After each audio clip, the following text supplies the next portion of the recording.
Bueno, las competencias son conocer y describir definición, etiología y clasificación, cuadro clínico, los exámenes complementarios que ustedes deben de indicar. En los cuadros diarreicos, vamos a saber cómo realizar un diagnóstico positivo, un diagnóstico diferencial, las complicaciones que es muy importante saber en las enfermedades diarreicas y los principales tratamientos en dependencia del estado clínico de cada uno de nuestros pacientes.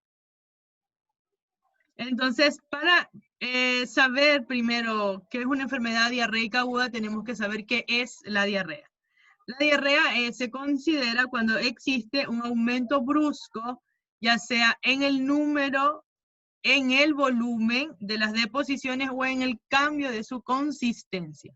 ¿Sí? Hay que tener en cuenta esas tres cosas. Puede ser aumento de la cantidad, aumento del número, es decir, muchas veces, o el cambio de la consistencia, que sea líquida, que sea pastosa.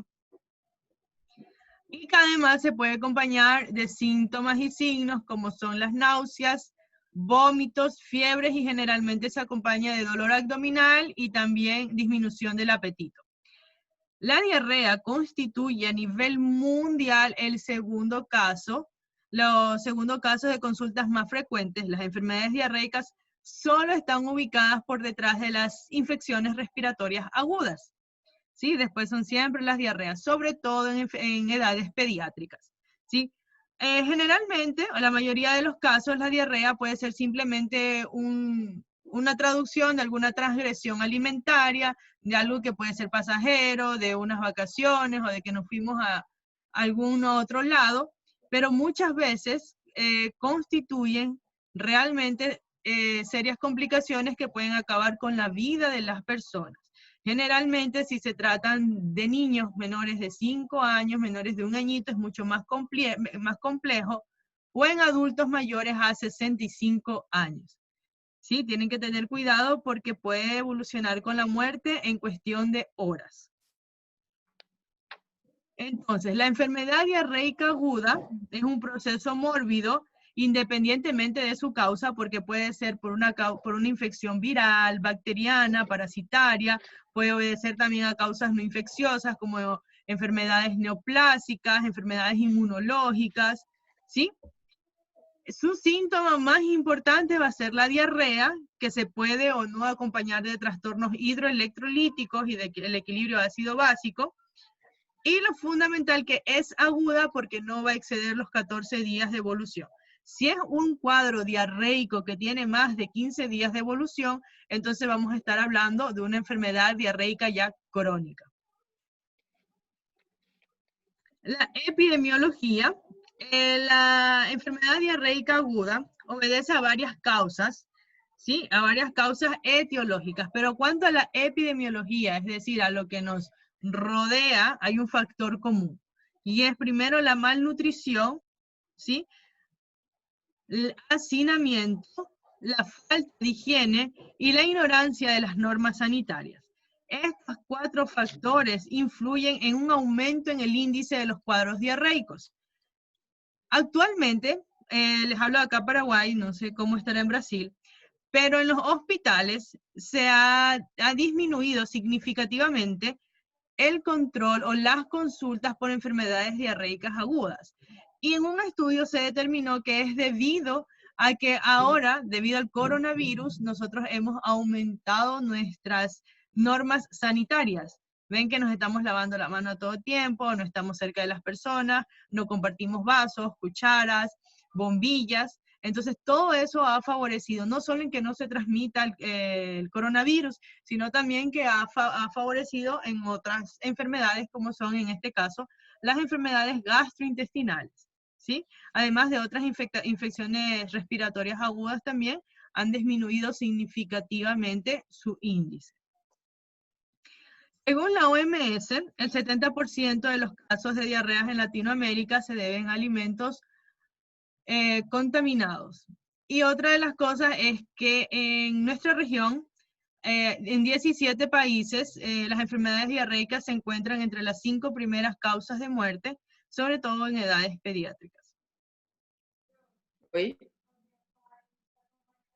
adquiere generalmente por vía oral, a partir de un enfermo, un portador asintomático o de un reservorio animal, y la transmisión puede ser de forma directa o puede estar vehiculizada por alimentos contaminados, que es generalmente lo que pasa, ¿sí? En cuanto a su patogenia, ¿cómo se produce la diarrea? Ya les dije que ella obedece a unas causas infecciosas, que cuando hablamos de infección abarca virus, bacterias y parásitos, no es solamente bacterias, ¿sí? Cuando hablamos de infección en medicina es virus, bacterias y parásitos, que constituyen el 80% de los casos en las enfermedades diarreicas agudas. También obedece a causas no infecciosas.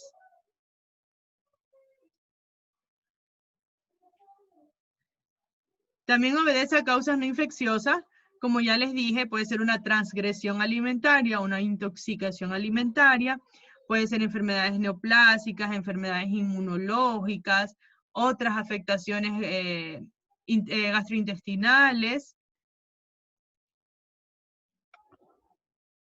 Pueden ser causadas también por infecciones parenterales que van a producirse por una infección extraintestinal, como es el caso de la otitis media en los bebés.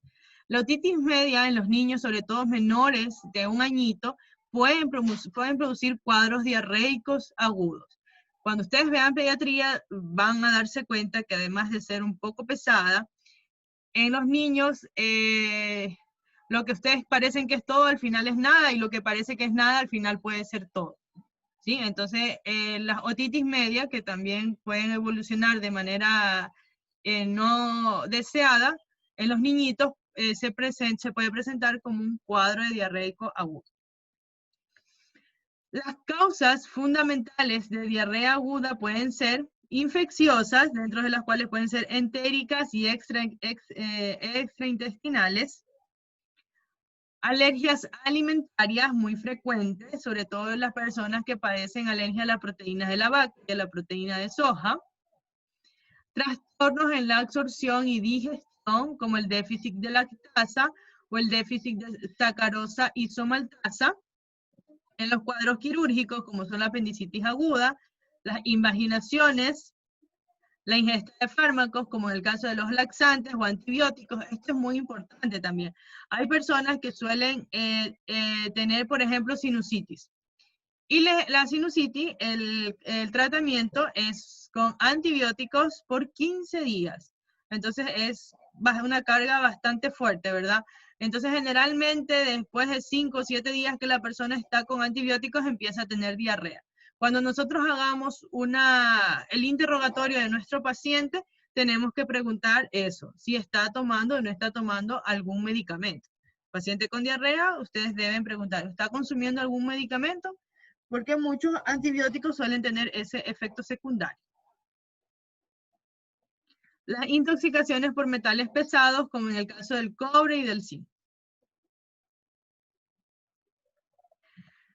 Lo que tienen en común todas las diarreas agudas es que se producen por alteraciones en la absorción y secreción de agua y electrolitos a través de la mucosa intestinal, que se produce una excesiva pérdida de agua y electrolitos. En el intestino delgado es donde se produce la absorción, ¿verdad? La absorción de los nutrientes y también del agua. Se absorbe generalmente alrededor del 90% del agua que nosotros consumimos, pero cuando esta capacidad sobrepasa, o sea, la cantidad de agua sobrepasa la capacidad de absorción del intestino, o por alguna presencia de algún agente patógeno, no hace que se produzca una correcta absorción del agua, es cuando se va a producir la diarrea, que es una manera de eliminar el exceso que queda dentro de ellos, ¿sí? Las complicaciones de la diarrea, y es aquí donde tenemos que tener mucho cuidado, les recalco, sobre todo en los extremos de la vida, ya sea en pacientes menores de 1 añito, como en pacientes mayores de 65 años. Créanme que se les complica en menos de 1 hora. La principal complicación pues es una deshidratación hipotónica severa, que nos puede desencadenar en un shock hipovolémico, muy peligroso. Deshidrataciones hipernatrémicas que nos pueden dar secuelas neurológicas, como las convulsiones, que también están ahí escritas, son las principales manifestaciones de las deshidrataciones hipernatrémicas. Síndromes post-gastroenteritis, que estos son menos comunes, pero también existen. Artritis reactivas, eritema nodosos, síndrome de Reiter, artritis séptica, bacteriemias, sobre todo en los lactantes puede ser una bacteriemia, si es una diarrea infecciosa. Acuérdense que los niñitos, su superficie corporal es mucho más pequeña que su peso, porque a veces hay unos que son muy gorditos y entonces ellos se pueden complicar más rápido, además de que los niños tienen más pérdidas insensibles.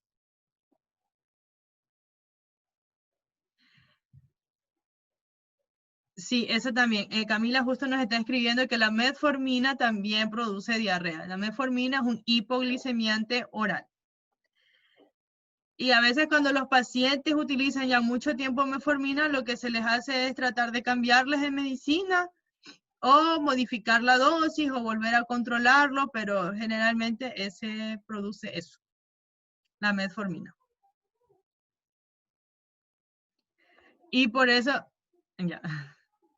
El síndrome de Guillain-Barré, que también es una manifestación neurológica, y el síndrome hemolítico urémico. De todas estas, las más importantes y a las que más debemos temerle y siempre pensar y siempre evitar son las deshidrataciones, tanto hipotónica como hipertónica, porque su evolución es bastante grave.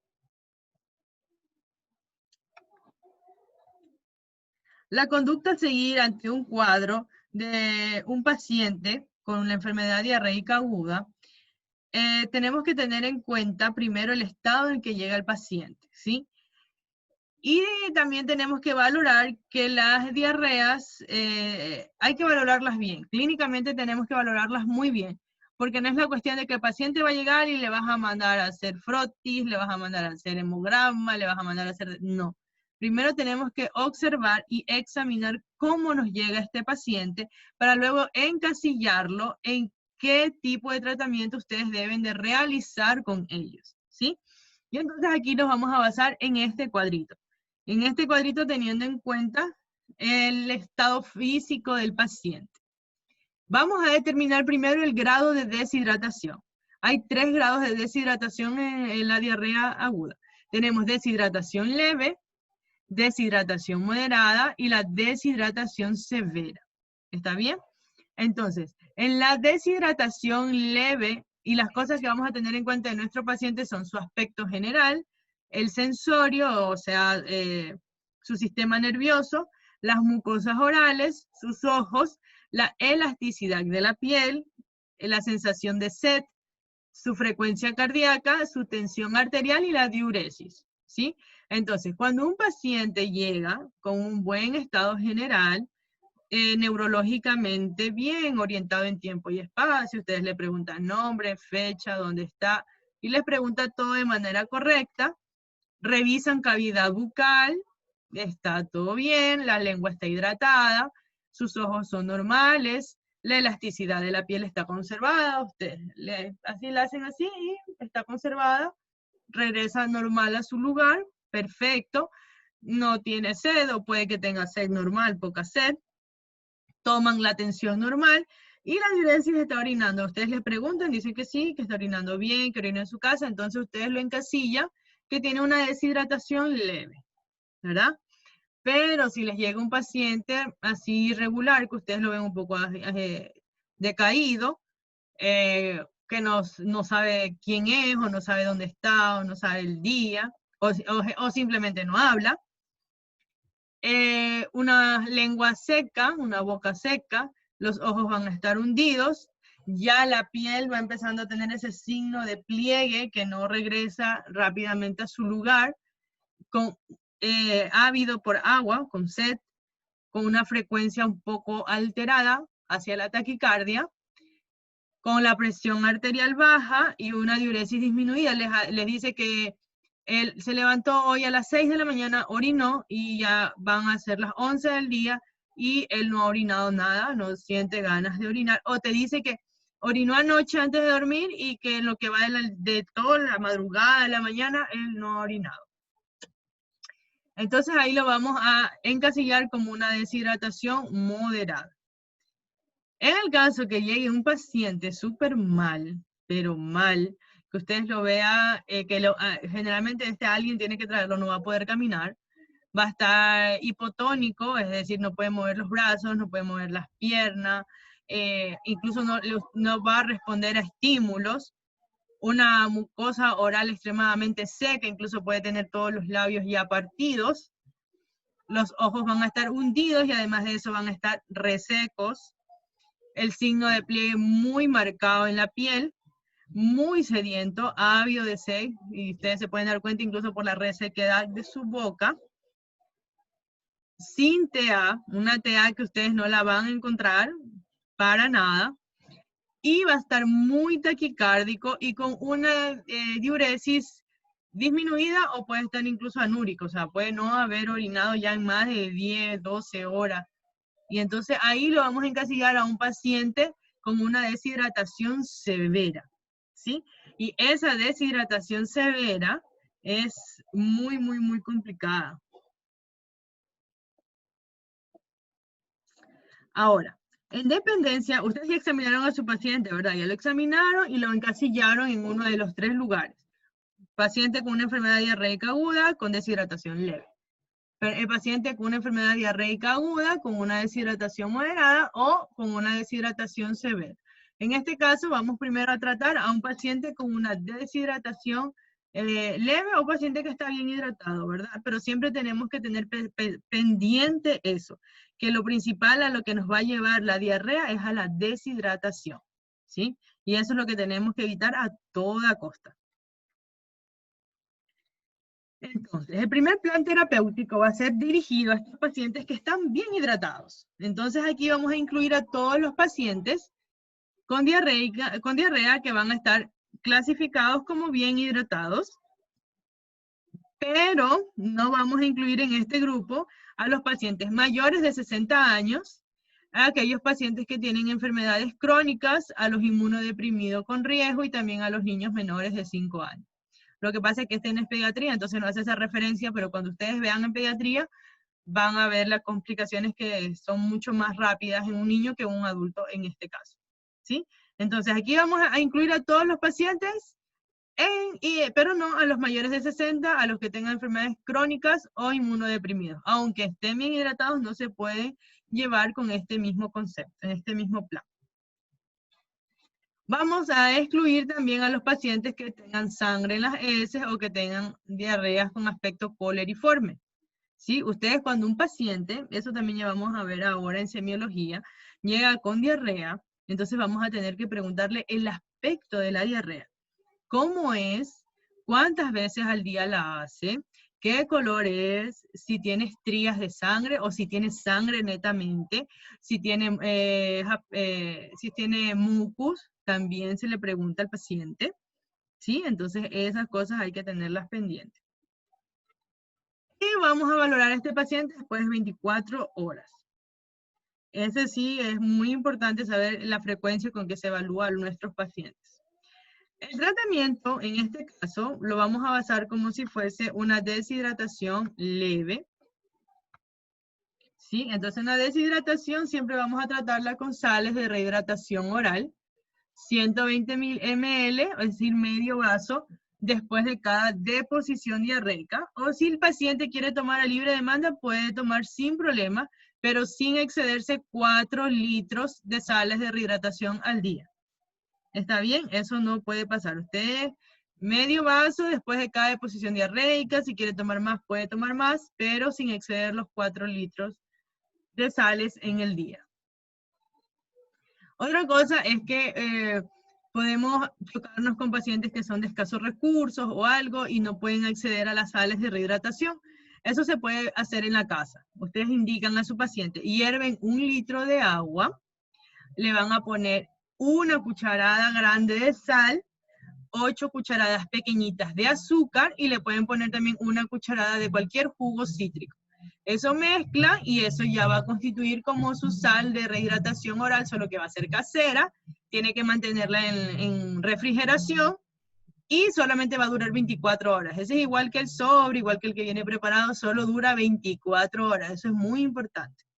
Ya si sobrepasa el tiempo hay que desecharlo y volver a hacer o volver a comprar uno nuevo o abrir uno nuevo.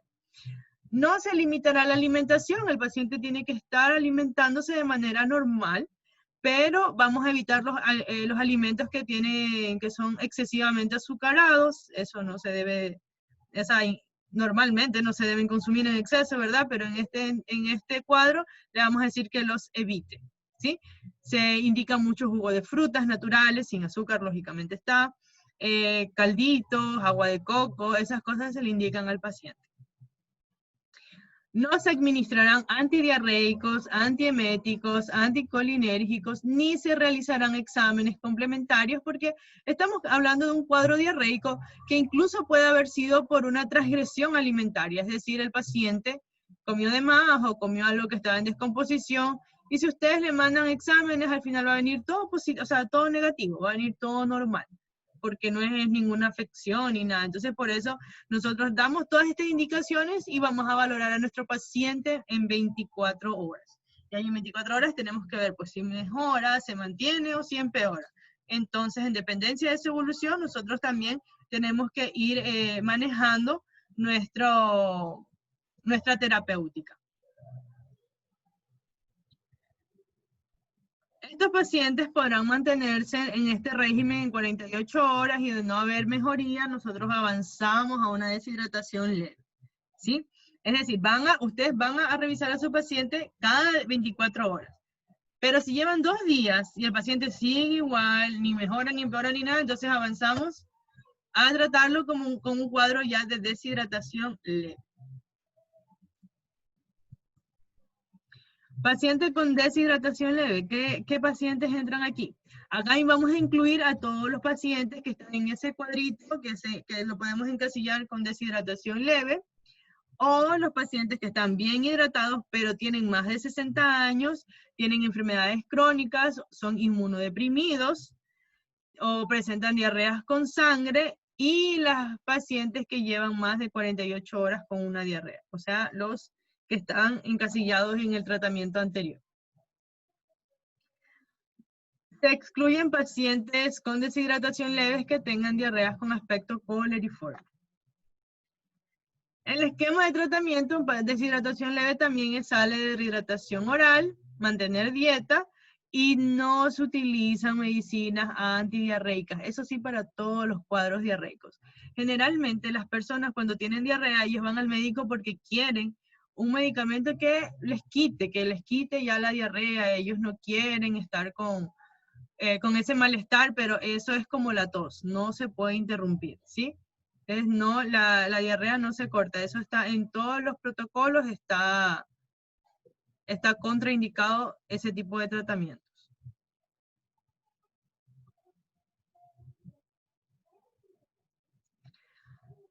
La hidratación la vamos a basar en una fórmula de 1500 a 2000 mililitros por metro cuadrado de superficie corporal y vamos a administrar la primera mitad de la dosis en las primeras 8 horas de tratamiento y después vamos a ir espaciando las cantidades a administrar. Y entonces en este caso sí ya vamos nosotros a indicar exámenes complementarios.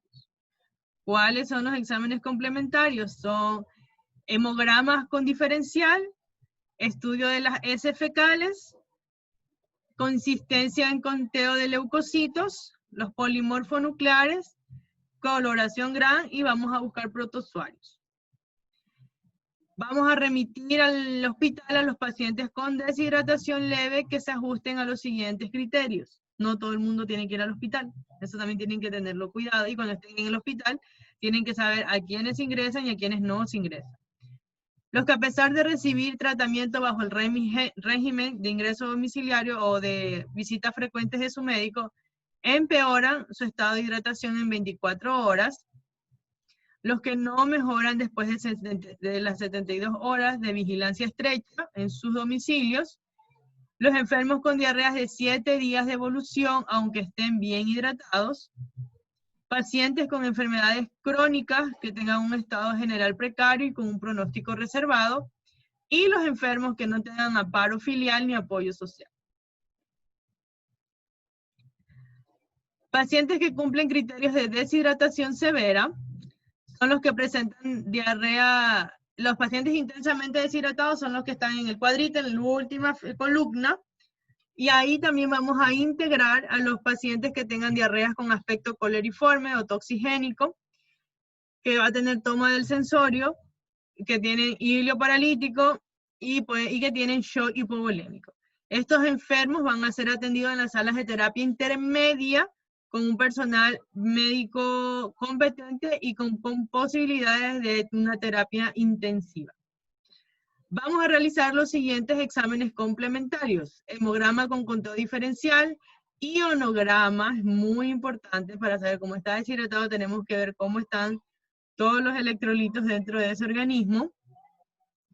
Hemogasometría arterial, creatinina, heces fecales, hemocultivo en caso de que haya fiebre, y todo paciente con diarrea de aspecto acuoso y abundante va a ser seguido estrechamente por el peligro de deshidratación y alteraciones en el balance ácido básico. Que ya ustedes imagino que más adelante en cirugía y eso van a enseñarles perfectamente bien lo que es el shock hipovolémico, todo lo que es el equilibrio ácido básico y todas esas situaciones que manejan mejor ellos. Ahora, si se dieron cuenta, dentro de los esquemas de tratamiento, en ningún momento se habla de ningún fármaco. Solamente hablamos de sales de rehidratación oral y en tales casos, nada de antidiarreicos, nada de eso. Entonces, ahora aquí les voy a mencionar los medicamentos que se pueden utilizar en los casos de las enfermedades diarreicas agudas. Y los primeros son los probióticos. Los probióticos que son unos medicamentos nuevos, no son de mucha data. Y estos modifican la composición de la flora colónica y actúan contra los enteropatógenos. Acá hay uno muy famoso, que es aquí en Ecuador también, no sé si en Brasil, se llama enterogermina, que son lactobacillus, que vienen en unas ampollitas así que son bebibles. Ya esas se mandan generalmente cada 8 horas cuando el paciente tiene diarrea. Entonces muchos pacientes piensan que eso es un antidiarreico, piensan que tomando enterogermina la diarrea se va a quitar. Y no es así. Este simplemente lo que hace, como son lactobacillus, son probióticos, lo que nos hacen es que se regenere nuestra flora intestinal, ¿sí? Acuérdense que ahí es que está la afectación por la cual se produce la diarrea. Entonces eso es lo que nos va a ayudar los probióticos, a que nuestra flora se regenere. No es útil en las diarreas invasivas bacterianas. Y otra cosa que podemos utilizar, que está escrito, son los micronutrientes. Dentro de esto está el zinc, que su dosis puede ser de 10 a 30 miligramos al día, de 10 a 14 días. Acá escribieron, vamos a ver.